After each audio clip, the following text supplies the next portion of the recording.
about the thousands of processes that will permeate the hospital, or the hundreds of technologies that need to be interoperable, or the extremely narrow tolerance for error in a hospital.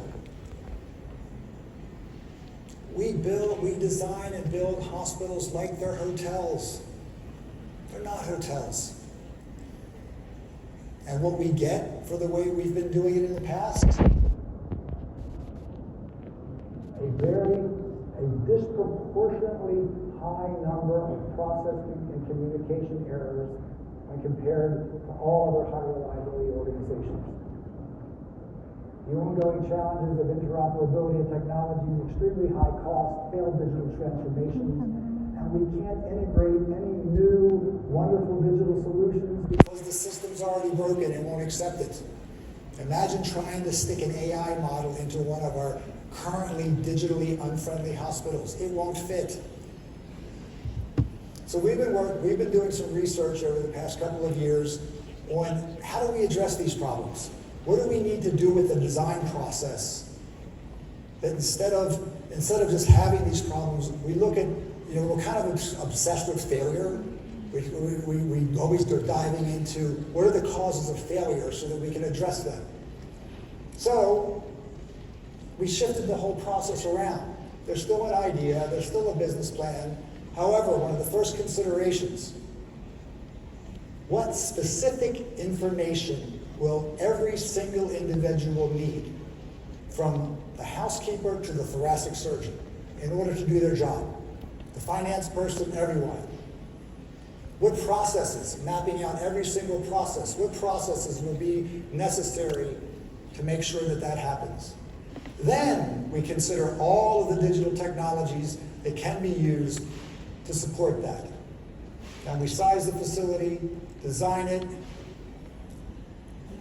We would anticipate manufacturing it in a factory instead of building them the way we build them now. That's a discussion for another time. Equipping them and then peopling them. So all the process work happens here instead of in the end. All of the digital systems are already HIMSS 7 compliant, as well as CHIME, because you're doing this by design.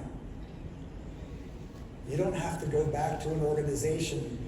They pop out of the box, Joint Commission ready. This is an intelligent design process.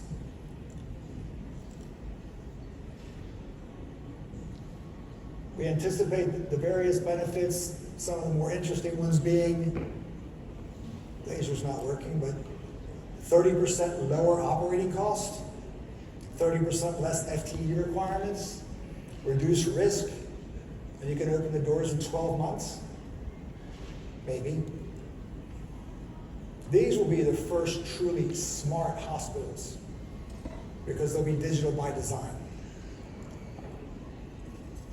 We're currently looking for partners to do a proof of concept for a clinic and a hospital. But this is the last thing I want to leave you with. We believe that the smartest hospital is the one that is not built if it's not needed.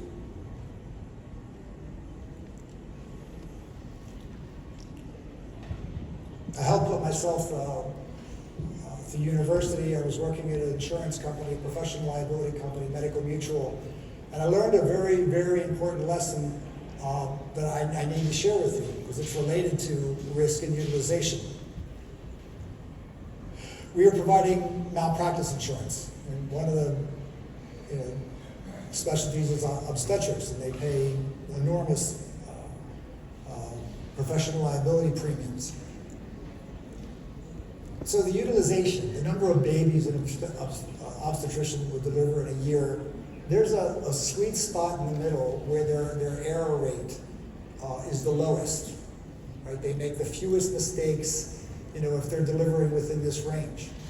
And intuitively, it makes sense that if you deliver too many babies, that there's a likelihood of more mistakes.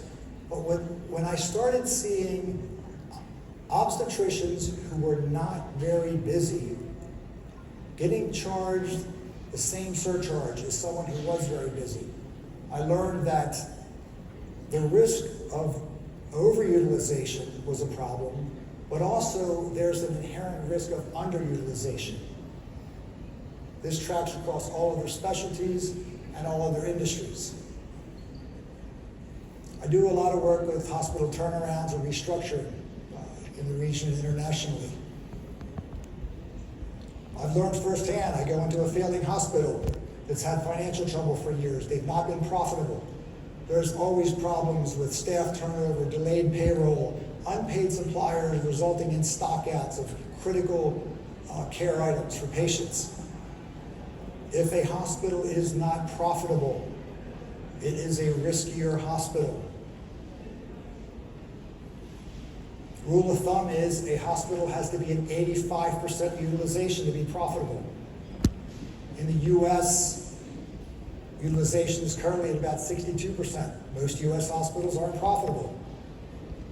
Okay. So to be safe, a minimal level of utilization plus profitability is required. This is current utilization in Dubai. This is common across regions with an increasing GDP and unmet demand.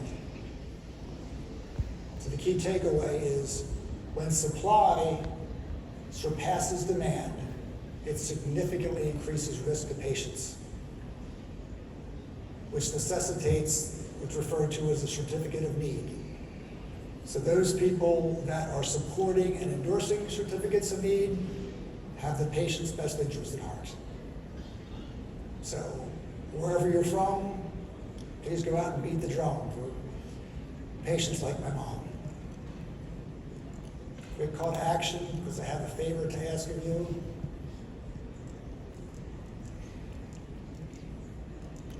Oh, wait. You get this later. It's a good article about how you can use AI. We'll get that for you a bit later. The future is bright. Where's my phone?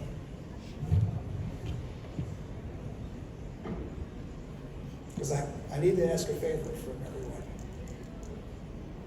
All the things I just talked about, I tell you to recap things at the end.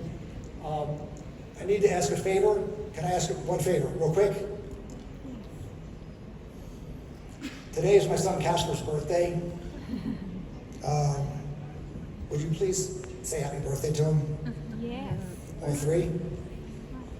Wait, I didn't start yet. You want to sing?